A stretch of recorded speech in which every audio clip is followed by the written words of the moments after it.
مخلوق زمین پر ہے سب کو فنا ہونا ہے، اور تمہارے پروردگار ہی کی ذات جو صاحب جلال و کرم ہے باقی رہے گی۔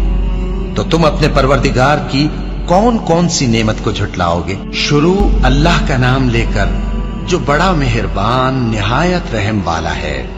وہ جو نہایت مہربان ہے، اسی نے قرآن کی تعلیم فرمائی، اسی نے انسان کو پیدا کیا، اسی نے اس کو بولنا سکھایا۔ سورج اور چاند ایک حساب مقرر سے چل رہے ہیں، اور بوٹیاں اور درخت سجدہ کر رہے ہیں، اور اسی نے آسمان کو بلند کیا اور میزان عدل قائم کر دی کہ اس میزان میں حد سے تجاوز نہ کرو، اور انصاف کے ساتھ ٹھیک تولو اور تول کم مت کرو۔ اور اسی نے خلقت کے لیے زمین بچھائی، اس میں میوے اور کھجور کے درخت ہیں جن کے خوشوں پر غلاف ہوتی ہیں، اور اناج جس کے ساتھ بھس ہوتا ہے، اور خوشبودار پھول۔ تو اے گروہ جن و انس، تم اپنے پروردگار کی کون کون سی نعمت کو جھٹلاؤ گے؟ اسی نے انسان کو ٹھیکرے کی طرح کھنکھناتی مٹی سے بنایا اور جنات کو آگ کے شعلے سے پیدا کیا۔ تو تم اپنے پروردگار کی کون کون سی نعمت کو جھٹلاؤ گے؟ وہی دونوں مشرقوں اور دونوں مغربوں کا مالک ہے، تو تم اپنے پروردگار کی کون کون سی نعمت کو جھٹلاؤ گے؟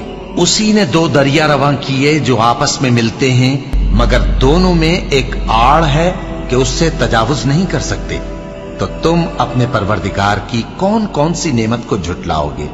ان دونوں دریاؤں سے موتی اور مونگے نکلتے ہیں، تو تم اپنے پروردگار کی کون کون سی نعمت کو جھٹلاؤ گے؟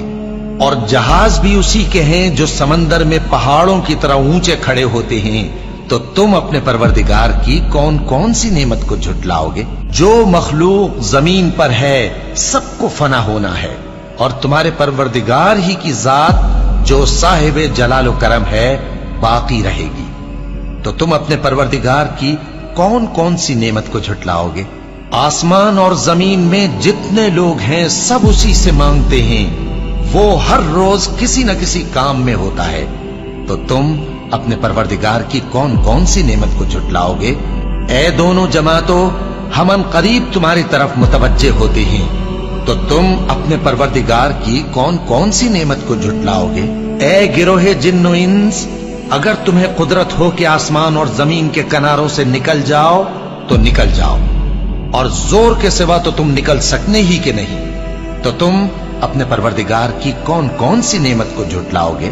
تم پر آگ کے شعلے صاف اور دھواں ملے چھوڑ دیے جائیں گے، تو پھر تم ان کا مقابلہ نہ کر سکو گے۔ تو تم اپنے پروردگار کی کون کون سی نعمت کو جھٹلاؤ گے؟ پھر جب آسمان پھٹ کر تیل کی تلچھٹ کی طرح گلابی ہو جائے گا تو وہ کیسا ہولناک دن ہوگا۔ تو تم اپنے پروردگار کی کون کون سی نعمت کو جھٹلاؤ گے؟ تو اس روز نہ تو کسی انسان سے اس کے گناہوں کے بارے میں پرسش کی جائے گی اور نہ کسی جن سے۔ تو تم اپنے پروردگار کی کون کون سی نعمت کو جھٹلاؤ گے؟ گناہگار اپنے چہرے ہی سے پہچان لیے جائیں گے، تو پیشانی کے بالوں اور پاؤں سے پکڑ لیے جائیں گے۔ تو تم اپنے پروردگار کی کون کون سی نعمت کو جھٹلاؤ گے؟ یہی وہ جہنم ہے جسے گناہگار لوگ جھٹلاتے تھے، وہ دوزخ اور کھولتے ہوئے گرم پانی کے درمیان گھومتے پھریں گے۔ تو تم اپنے پروردگار کی کون کون سی نعمت کو جھٹلاؤ گے؟ اور جو شخص اپنے پروردگار کے سامنے کھڑے ہونے سے ڈرا، اس کے لیے دو باغ ہیں، تو تم اپنے پروردگار کی کون کون سی نعمت کو جھٹلاؤ گے؟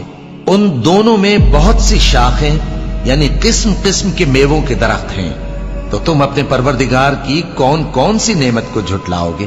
ان میں دو چشمے بہ رہے ہیں، تو تم اپنے پروردگار کی کون کون سی نعمت کو جھٹلاؤ گے؟ ان میں سب میوے دو دو قسم کے ہیں، تو تم اپنے پروردگار کی کون کون سی نعمت کو جھٹلاؤ گے؟ اہل جنت ایسے بچھونوں پر جن کے استر اطلس کے ہیں تکیہ لگائے ہوئے ہوں گے، اور دونوں باغوں کے میوے قریب جھک رہے ہیں، تو تم اپنے پروردگار کی کون کون سی نعمت کو جھٹلاؤ گے؟ ان میں نیچی نگاہ والی عورتیں ہیں جن کو اہل جنت سے پہلے نہ کسی انسان نے ہاتھ لگایا اور نہ کسی جن نے۔ تو تم اپنے پروردگار کی کون کون سی نعمت کو جھٹلاؤ گے؟ گویا وہ یاقوت اور مرجان ہیں،